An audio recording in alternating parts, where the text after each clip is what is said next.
The rapture is one of the most controversial topics in all of theology. Some Christians believe in it, all atheists mock it, and the New World Order may very well attempt to fake it. What would discourage Christians more than seeing New Agers, Buddhists, cult leaders, and corrupt con artist Christians raptured, while the Bible-believing faithful are, in essence, left behind? Why wouldn't the New World Order attempt to unite all the world's religions behind one deity by including them all in such an apocalyptic event? Surprisingly, the U.S. government actually admits to thinking about the use of this technology, though it denies it's followed through with such implementation. In an article entitled "Bees on the Battlefield and Other U.S. Military Experiments," published by the British news agency The Guardian on June 18, 2007, it discusses strange government projects, and I quote, "Then there's the prophet hologram, the projection of the image of an ancient god over an enemy capital, whose public communications have been seized and used against it in a massive psychological operation." An Israeli cybernetics expert named Yitzhak Hayutman has even gone as far as to lobby the Arab world to allow him to project a holographic temple above the Dome of the Rock in an effort to summon whichever savior should take notice of it and actually show up. But does it even matter? Does this technology even exist? Or is it just crazy conspiracy theory? Let's take a look at the Army Research Lab, Adelphi, Maryland's progress report from November 96 through August 97. The session number ADA 3338490. The topic? A 3D holographic display using strontium barium niobate. Its abstract states, an innovative technique for generating a three-dimensional holographic display using strontium barium niobate is discussed. The resultant image is a hologram that can be viewed in real time over a wide perspective or field of view. The holographic image is free from system-induced aberrations and has a uniform high quality over the entire field of view. Interesting. Well, we've seen the chemtrails, and there's a lot of speculation about what they're being used for. Weather control and mind control are at the top of the list. But as you'll see in a second, chemtrails have been directly linked to barium, which is one of the main components of the Army's 3D holography display.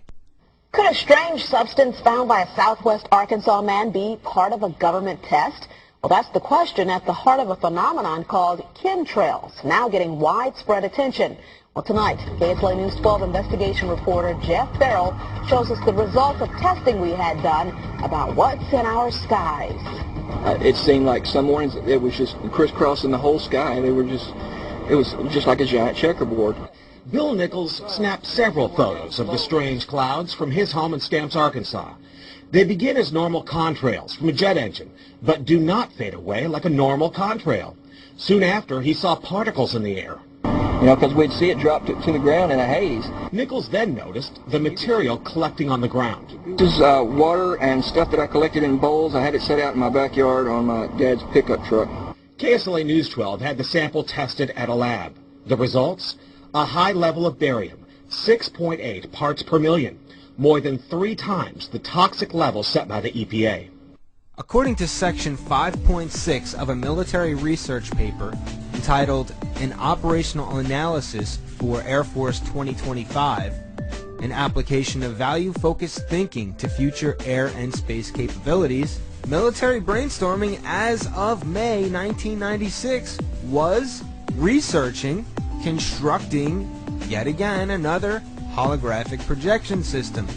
This time they were looking to implement an airborne holographic projector that would display a three-dimensional visual image in a desired location removed from the display generator. The projector can be used for psychological operations and strategic perception management. It is also useful for optical deception. The picture you see here speaks for itself. This isn't depicted as a ground-based weapon, but rather one that would project a deceptive image hologram in the air. Could the chemtrails play a role in this? I'm no scientist, so I can't tell you absolutely yes or even maybe. But the chemical connection, barium, along with the military's own documents, lead me to think in that direction. But if they've got some kind of crazy projection system, that in and of itself isn't going to convince anyone of anything. Unless, of course, God is a mute and he's going to come in complete silence. Let's face it, even the most action-packed movies are boring without some kind of a stunning soundtrack. Well, just in time for it to be exploited in the very same way, the technology now exists to beam sound right into your head. Strategy.com reports in an article entitled Death Ray Replaced by the Voice of God that the U.S. Navy is using non-lethal systems called LRAD, or Long Range Acoustic Device. This is being used right now in the Persian Gulf. Many small fishing and cargo boats ply these waters, and it's often hard to get the attention of the crews. With LRAD, you just aim it at a member of the crew and have an interpreter speak to the sailor. It was noted that the guy on the receiving end was sometimes terrified, even as he realized it was a large American destroyer that was talking to him. This apparently gave the Army guys some ideas, for there are now rumors in Iraq of a devilish American weapon that makes people believe they are hearing voices in their heads. And then there's the A&E television series called Paranormal State, which used a clever combination of a large billboard and cutting-edge technology to beam frightening ads directly into people who were walking near the show's billboard in the heart of New York City. The advertising website MediaBuyerPlanner.com writes in an article entitled Billboard Whispers into Pedestrians' Ears for A&E's Paranormal State that an ad for A&E's ghost-themed series Paranormal State uses technology to transmit an audio spotlight from the rooftop speakers in New York's Soho directly into the ears of passers-by. Here's a sample showcasing how this concentrated sonic beam works.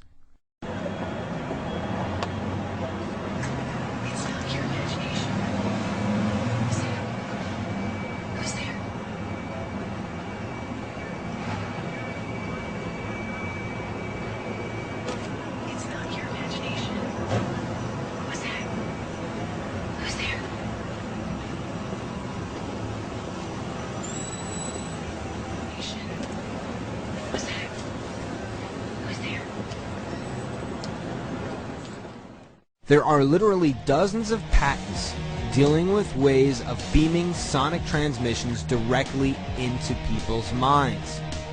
This was once called telepathy. Today it's just modern-day technology and advertising. Yes, I understand this sounds absolutely bizarre. Where's the proof? Where is it? We've recently seen Al Gore and Prince Charles appear in holographic form. But do we actually know of any such encounter we can attribute holographic technology as to having been used as part of a supernatural psyop? I believe we do. It's just a matter of looking at information. ABC News by ex-CIA spy John Kiradiw.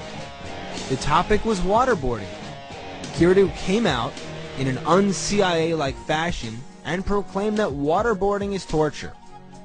On the ABC News website, in an article entitled, Coming in from the Cold, CIA Spy Calls Waterboarding Necessary But Torture, the ex-spy described the effectiveness of waterboarding on captured al-Qaeda member Abu Zubaydah, and I quote, John Kiradiw, now retired, said the technique broke Zubaydah in less than 35 seconds.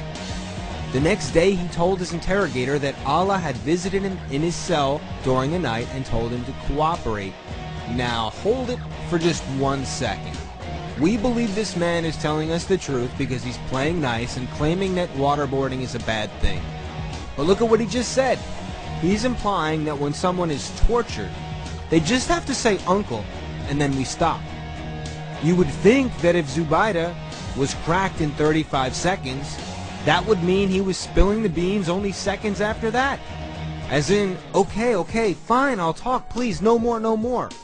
Not, "Oh my goodness, I'm glad you stopped. I didn't like that very much. I guess I'll go get some sleep, and I'll think about maybe telling you something tomorrow." And if we are to believe that it was indeed the waterboarding that broke him, then why would he bother telling his interpreter that Allah had visited him in his cell during the night and told him to cooperate? His interrogator knew he was waterboarded. He wasn't going to save any face with his interrogator. Remember, they broke him the day before, and they didn't get any information out of a quote-unquote broken man until the next day, after he claimed Allah came to him in his cell and told him to cooperate. I'm not making this up. Watch for yourself. Pay attention to the body language. You decide for yourself if this makes any logical sense. And that was one of the techniques. Waterboarding was one of the techniques, yes. And was it used on Zubaydah? It was. And was it successful? It was. What happened as a result of that?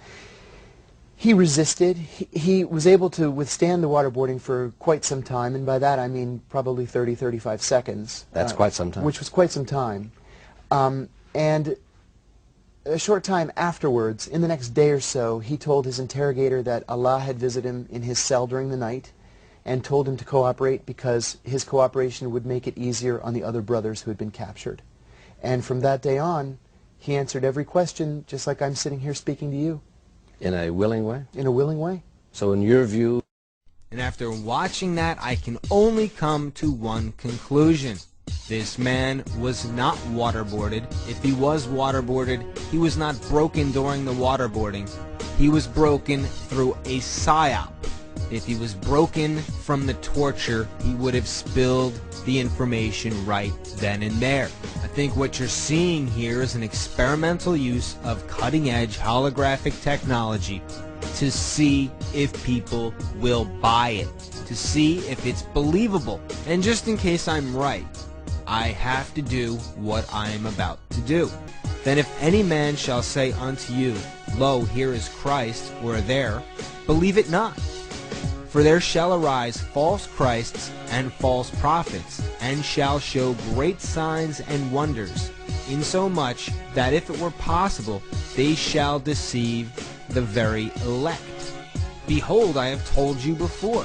Wherefore, if they shall say unto you, Behold, he is in the desert, go not forth. Behold, he is in the secret chambers, believe it not.